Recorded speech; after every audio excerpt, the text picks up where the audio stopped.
In this episode, we're going to take a quick look at the ancient land and kingdom known as Phrygia.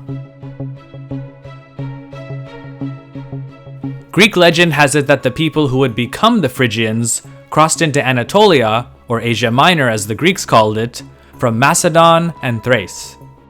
The Phrygians also appear in the Iliad, where they're the allies of the city of Troy. And then of course there's the famous legend of King Midas of Phrygia, whose touch turned everything to gold. Oh, and let's not forget Alexander and the Gordian knot. We'll touch up on all of these in the program. The land that during the Iron Age was known as Phrygia was located in what's today central and northwestern Turkey. To the Greeks, it made a part of the land that they called Asia Minor. Scholars on the subject believe that the people who became the Phrygians migrated into Anatolia just after the late Bronze Age collapse, where after the fall of the Hittite Empire, they created their own state centered around the settlement of Gordian, located on the Sakarya River, today about 100 kilometers southwest of the Turkish capital of Ankara. Through an analysis of the Phrygian language, scholars have concluded that it's likely that the Phrygians may have indeed come from southwestern Europe. Phrygian is an ancient Indo-European language, but not of the same branch as other Anatolian languages such as Luwian or Hittite. Rather, it's closer to Illyrian or Thracian, ancient languages that were spoken in the Balkans. There are also similarities between Phrygian pottery and those from southeastern Europe from before the 11th century BC. Even after the so-called Bronze Age collapse, archaeology reveals that there was still contact between the Phrygians in Asia Minor and the peoples of southeastern Europe, especially with regard to trade in minerals and other commodities. This connection with Europe may have partly been responsible for Phrygia developing into a cultural entity distinct from the other peoples of Anatolia.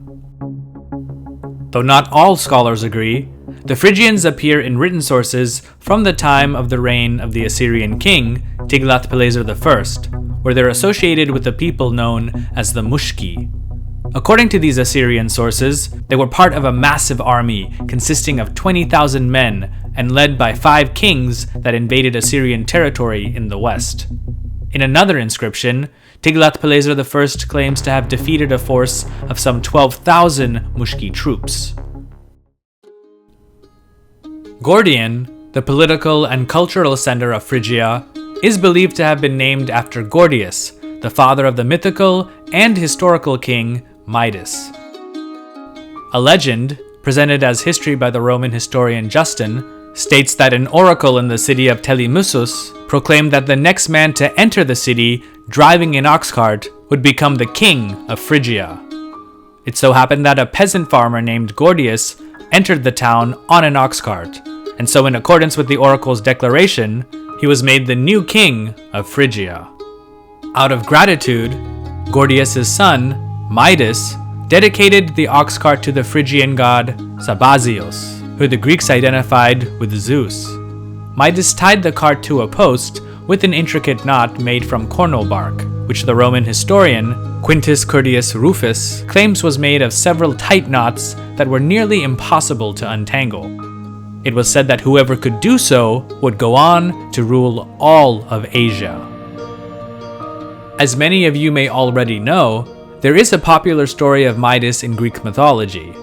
According to this story, Midas captured Selenos, a close companion of the god Dionysus. He later released Selenos, and as a reward, Dionysus granted Midas with one wish.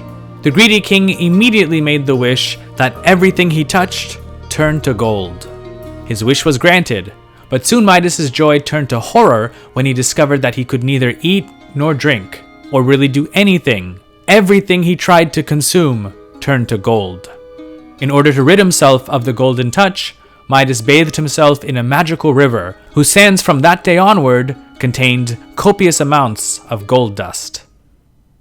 As a historical figure, most scholars claim that Midas became king of Phrygia in 738 BC. He appears in Assyrian records as King Mita of the Mushki, and in 717 BC, allied with King Pisiri of Carchemish, and encouraged him to revolt against the authority of King Sargon II of Assyria.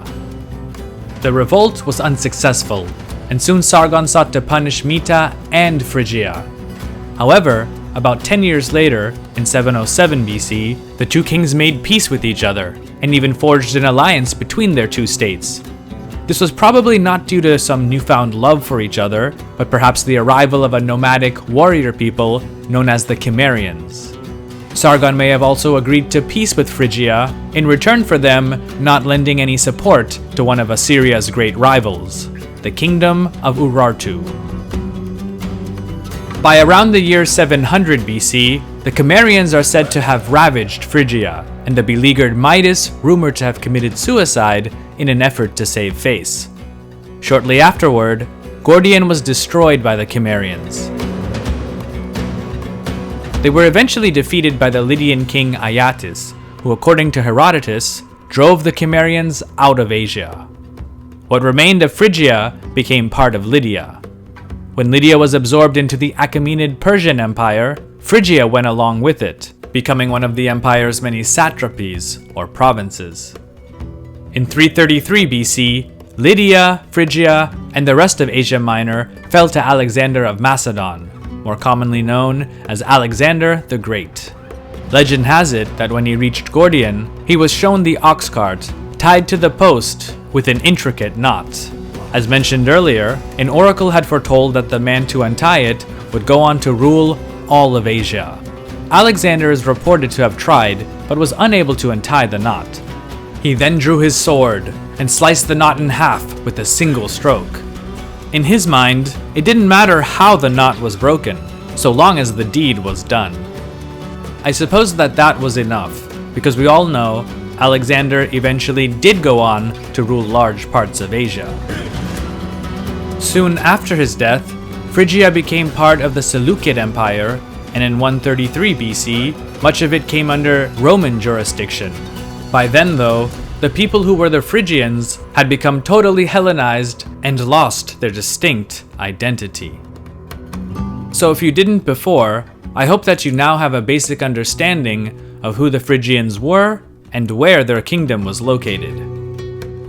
Thanks so much for stopping by. I really appreciate it. If you learned something or simply just enjoyed the video, by all means hit that like button because it helps the channel out a lot. Also, check out the History with Sai podcast where I go into more detail with regard to some of the topics discussed on the channel. You can also follow History with Sai on Instagram, Facebook, and Twitter. Thanks again, and I'll catch you in the next episode.